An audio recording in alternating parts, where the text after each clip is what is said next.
የናፍቆት ጥላዎች በደረጀ በላይነህ አንደኛ ሳምንት ለወይኒቱ ደመናው ክንፌ በሆነና ደጅሽ ላይ በተአምር በዘነብኩ ብዬ ስመኝ ለራሴ ግርም ይለኛል። ውስጤ እንዴት ባለ ፍጥነት አድገሽ ቅርንጫፎችሽን እንዳሰፋሽ ሳስበው መገረሜን አልችልም። በአይኔ ያላየውሽም እኮ ድምጽሽ ነው እንደ ጅረት እየተወረወረ መጥቶ ከረሜላ ልብሽን ለልቤ ያጎረሳት። አሁን ራሱ ጣፋጭ ድምጽሽ ደረቴ ስር እንደ ዝናብ ሲያካፋ ይሰማኛል። ድምጽሽ እንዴት ይጣፍጣል! ሳቆችሽ አይጠገቡም። ለብቻ ለብቻ ቀለበት እየሰራሽ የምትስቂያቸው ሳቆች አሉሽ። እዚያ ሳቅ ውስጥ ያለው እውነት ደግሞ ልምጭ ምስጋና ይንሳው ልብን አሽቆጥቁጦ ይገዛል። እንዴት እንደተገናኘን ሳስበው አሁን የሚሰማኝን ጣፋጭ ወይም መራራ ስሜት ስገነዘበው እውነትም ይህቺ ሕይወት የሚሏት ነገር አስማት ናት እንዴ ያሰኘኛል። መጀመሪያ ደብዳቤሽን ሳነበው ሆዴ ያን ያህል አልባባም ነበር። ማንም ሰው ደብዳቤ ሲጽፍልኝ የሚሰማኝ አይነት ስሜት ነው የተሰማኝ። ውሎ አድሮ ግን ስልክ ደውለሽልኝ ድምጽሽ ውስጥ ያለው ዜማ የልብሽን ፎቶግራፍ ሲያሳየኝ የሆነ መንጠቆ ነገር ውስጤ ሲሰነቀር ተሰማኝ። ቢሆንም ለጊዜው ይሆናል ብዬ ዝም አልኩ። በኋላ ግን ቤቴ ስገባ የላጤ ቤቴን ስከፍት ድምጽሽ በውስጤ እንደ ወንዝ ሲወርድ ተሰማኝ። አሁንም ነገ ከነገ ወዲያ ያበቃል ብዬ ቸል አልኩ። ግን ተሳስቻለሁ። ስሜቴ ከሐሳቤ በላይ አምልጧል። እኔ የማውቀው ሰው ከ190 ዕውቀት የሚያገኘው በማየት እንደሆነ ከዚያ በተረፈ 9ኙ በመስማት መሆኑን ነው። ነገሩ ግን ተገላቢጦሽ ሆነ። እኔ የምልሽ ቁመናሽ እንዴት ነው? የሆነች ንፋስ የሚያውለበልባት ሲምቢሮ ነገር፣ ቁጠኛ፣ ፈጣን፣ ፊት ለፊት ተናጋሪ፣ ስትበሳጪ በጥፊ የምታጭው አይነት መሰልሽኝ። ለምን መሰለሽ? አንድ ቀን ስልኬን ቤት ጥዬ ወጥቼ ብታጭኝ የተቆጣሹ ቁጣ ጉማሬ የያዛባት ምስጋና ይንሳው አይኖችሽ ድፍርስ ብለው ታዩኝ። ማን ሞኛል? እንዴት ባለ ትህትና እንዳናገርኩሽ ትዝ ይልሻል? ክፉ ዘመንና ቅዝምዝምን አጎንብሶ ነዋ ብዬ ነዋ። ለነገሩ ስለ ቁመናሽ የጠየቅኩሽ ዝም ብዬ ነው። አሁን ስሜቴን መዝኜ እንዳየሁት የትኛዋንም ፉንጋ ሴት ያክል መልክሽ ወርዶ ቢገኝ በልብሽ ውበትና ጥፍጥና ስለተማረኩ የትም የመሄድ ምርጫ የለኝም።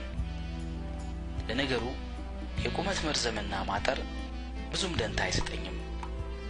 ለኔ ሰማይ የነካሽ ስብዕናሽ ቀና ብዬ እንዳይሽና ዝቅ ብዬ እንድቀበልሽ አድርጎኛል። ዛሬ ደግሞ ናፍቅሽ። ከከተማ ጥቂት ወጣ ብዬ ስለነበር ዛፎቹ አንቺን አንሾካሾኩልኝ። ተራሮቹ በምስል ዙፋናቸው ላይ አስቀምጠው ንግስቴ እንደሆንሽ መሰከሩልኝ። እውነት እንዴት ታምራለች! እንዴት ትጣፍጣለች ነፍስሽ! የነፍሴን ብብት ኮረኮርሽው እኮ። አንቺ እኔ በጻፍኳቸው መጣጥፎች ውስጥ መዘንኩ አልሽና እንተዋወቅ አልሽኝ እንጂ እኔስ አንቺ ውስጥ ያየሁትን ግልጽነትና ምጡቅ አስተሳሰብ እንዴት ልገልጠው እችላለሁ? በደሜ ውስጥ ዳንኪራ የሚረግጡት ቃላትና አረፍተ ነገሮች በየትኛው ብራና ቢጻፉ ረካለሁ ብዬ ልገምት? ራስሽ ጥሩ ግጥም ነሽ ልበል? ግጥም እንጀራ አይደለም፣ ግጥም ሕይወትም አይደለም። ግጥም ጣፋጭ ፍቅር ነው፣ ቅልብጭ ያለ። ፍቅርስ ምንድን ነው? ለብያኔ ይመቻል እንዴ? ልክና ጠርዝ ሊያበጁለት ልክ አለው ትያለሽ? ልክ የለውም፣ ጫፍ የለውም። ጫፉና መሃሉ የተቀላቀለ ነው። ፍቅር ውስጥ ስትገቢ መጀመርሽ ይሁን መቀጠልሽ አታውቂም። ይዝነብ ያዋራ ልብ አትይውም። አንቺ ግን እንደ ጥሩ ግጥምሽ ጣፋጭ ብቻ። ሳስበው መዓዛሽ ራሱ ይናፍቀኛል። ምነው አንቺን ያየሽ አሞራ እንኳ በደጄ ቢያልፍ ከረገጥሽው ትቢያ ላይ በትኖት ቢሆን ግን አይቻልም። መዓዛሽ ምን ሊሆን ጣፋጭ አበባ ወይስ ሽቶ? እስቲ ለአንቺ በአንቺ ስሜት ሆኜ የጻፍኩትን ግጥም ላስነብብሽ። ግጥም ትወጪ የለም? ግጥም ባትወጂማ ባህር አቋርጦ የሚያፈላልግ ምን መጣ? እኔስ አፍንጫዬ ረዝሞ እዚያ ድረስ ያሸተትኩት በስልክ ብቻ መሰለሽ? በዚህ በግጥም ስሜት እንጂ። ይኸውልሽ ግጥምሽ። ምክንያት አትጠይቂኝ፣ ዝም ብዬ ልውደድሽ። ልከተል ዱካሽን በሐሳብ ላሳድሽ። ልናኝ በአየሩ ውስጥ አጽናፉን ላስሰው፣ አፈሩን ሰማዩን ህዋውን ልጣሰው። እንደ ንፋስ ልሆን ወይም እንደ ብርሃን ተከትዬሽ ልምጣ። ወደ ምድር ልውረድ ወደ ጠፈር ልውጣ። ምክንያት አትጠይቂኝ፣ ምክንያት አትፈልጊ። እኔ እሳት ያንድደኝ እንደ ጧፍ ልንበልበል። ልታደገው ብለሽ አታንሽልኝ ቅጠል። በቃ ተይኝ አንቺ ምክንያት አትፈልጊ፣ ምክንያት አትበርብሪ። እኔ ላንቺ ልኖር አንቺም ላንቺ ኑሪ። ዝም በይ አንቺ ምክንያት አትጠይቂኝ። ብቻዬን ልናፍቅ አንቺ እንዳትናፍቂኝ። በአበባ ምሳሌ የውበት ዳር ብዬ በዜማ ልካብሽ። ንግሥቴ ናት ልበል ላንግስሽ ለራሴ። እንደ ወንዝ ውረጂ በየደም ስሮቼ ዘምሪ በነፍሴ። በዓይኖቼ ብርሃን ውስጥ በብረቱ ባልሽ ዝም ብለሽ ናፍቂኝ። ልውደድሽ ከልቤ ምክንያት አትጠይቂኝ።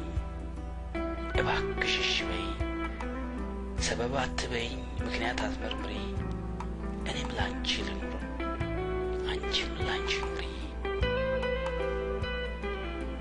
ግጥሜን ስታነቢው የልብሽ ክንፎች ይርገፈገፉ ይሆን? በሐሳብ ልትፈልጊ እኔን እፈልግሻለሁ። ጠዋት በሐሳቤ ቀትርም በነፍሴ ክንፍ ወደ አንቺ ይበረራለሁ። ፀሐይ በፈገግታ ጨረቃ በመገረም የምታይሽ መስለኝና እቀናለሁ። እነዚህን ሁሉ እኔ ላደርጋቸው ሻለሁ። አይኖችሽ እንደዛ ጎል ቢንከባለሉ ወይም እንደ ኩራዝ ጭል ቢሉ ግድ የለኝም። የልብሽ ብርሃን የሕይወቴን ውሃ አጥለቅልቆታልና። ግን አይኔና ያንቺ ነገር ምንድን ነው ትያለሽ? እንዲህ ልጠይቅሽና ደብዳቤሽን